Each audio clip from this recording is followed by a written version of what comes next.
और अब बात इंटरनेट युग वाली उस सत्ता की जो सोशल मीडिया के इस दौर में हर रोज मजबूत होती जा रही है। और अब देश के करोड़ों मोबाइल यूजर्स के लिए एक और अच्छी खबर है। भारत के कई शहरों में 5G की शुरुआत के करीब 5 महीने बाद देश ने 6G की ओर कदम बढ़ा दिए हैं। इसकी औपचारिक शुरुआत आज प्रधानमंत्री नरेंद्र मोदी ने कर दी। प्रधानमंत्री ने आज दिल्ली के विज्ञान भवन में भारत का 6G विजन डॉक्यूमेंट जारी किया। यानी 5G की लॉन्चिंग में भले ही देरी हुई हो, लेकिन 6G के प्लान पर काम अभी से शुरू हो चुका है। और अब भारत उन देशों की बराबरी पर आने के लिए तैयार है जो मिशन 6G पर फुल स्पीड में काम कर रहे हैं। प्रधानमंत्री ने आज जो 6G विजन डॉक्यूमेंट जारी किया उसे टेक्नोलॉजी इनोवेशन ग्रुप ने तैयार किया है। इस ग्रुप में कई विभाग, इंस्टीट्यूट और इंडस्ट्री के लोग शामिल हैं। इस डॉक्यूमेंट को बनाने की शुरुआत नवंबर 2021 में हुई थी। विजन डॉक्यूमेंट तैयार करने वाले ग्रुप का काम 6G लॉन्च के रोड मैप को तैयार करना है।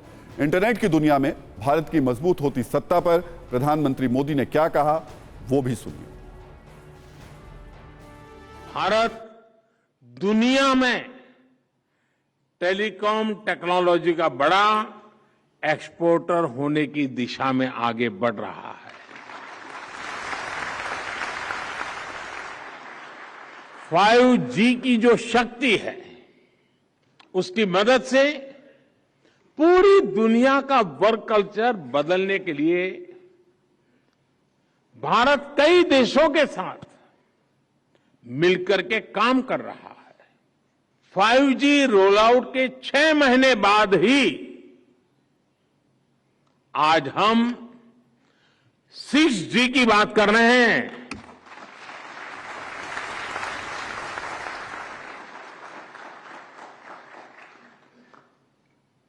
और ये भारत का कॉन्फिडेंस दिखाता है।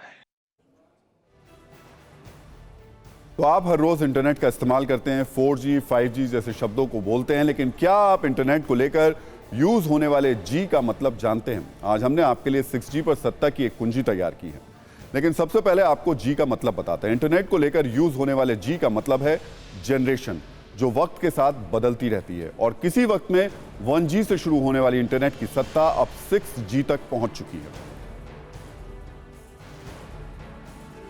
भारत में प्रधानमंत्री मोदी ने आज 6G का विजन डॉक्यूमेंट जारी कर दिया, लेकिन भारत से पहले दुनिया के ऐसे कई देश हैं जो इस पर पहले से काम कर रहे हैं और उन्होंने इसे लॉन्च करने का टारगेट भी फिक्स कर लिया है। इसमें शामिल है चीन, जो साल 2029 तक 6G लॉन्च करने की तैयारी में है।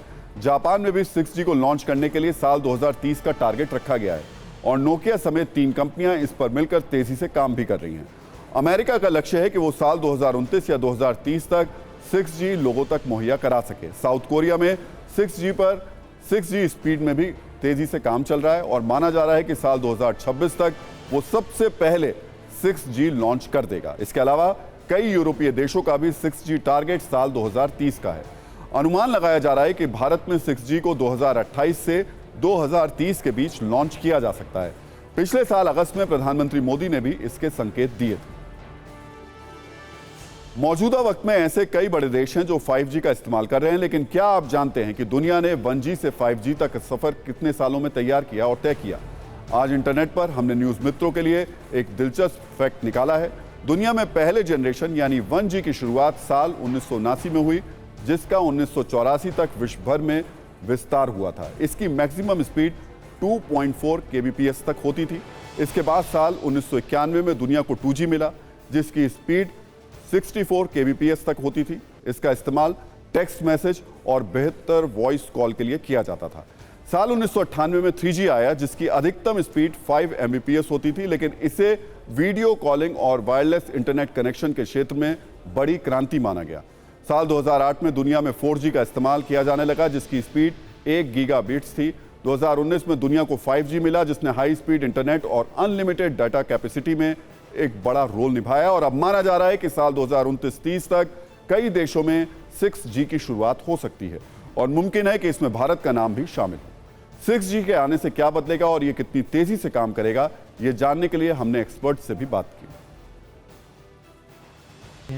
कि ब्रॉडबैंड है, ब्रॉडबैंड की स्पीड ज़्यादा मिल जाएगी, लेटेंसी कम, लेटेंसी अभी तो लेटेंसी इतनी है, लेटेंसी और भी कम हो जाएगी और इसके अभी डिवाइसेस बनने शुरू हो जाएंगे, स्टैंडर्ड बनने शुरू हो जाएंगे। एक ये हो जाएगा कि आपने जैसे अभी आप कोई पिक्चर डाउनलोड करते हो 3G में करते हो, 4G में करते हो, 5G में करते हैं, इसकी लेटेंसी कम है, इससे और भी फास्ट हो जाएगा। और दूर दराज लोगों तक ये एक टेक्नोलॉजी पहुंच जाए, एक एमर्जिंग टेक्नोलॉजी है, जिससे कि दूर जो हिंटरलैंड में लोग रहते हैं उनको इंटरनेट की सुविधा मिलेगी, ब्रॉडबैंड की सुविधा मिलेगी। ये एक बहुत ही हिस्टोरिक लॉन्च जो प्रधानमंत्री जी ने किया।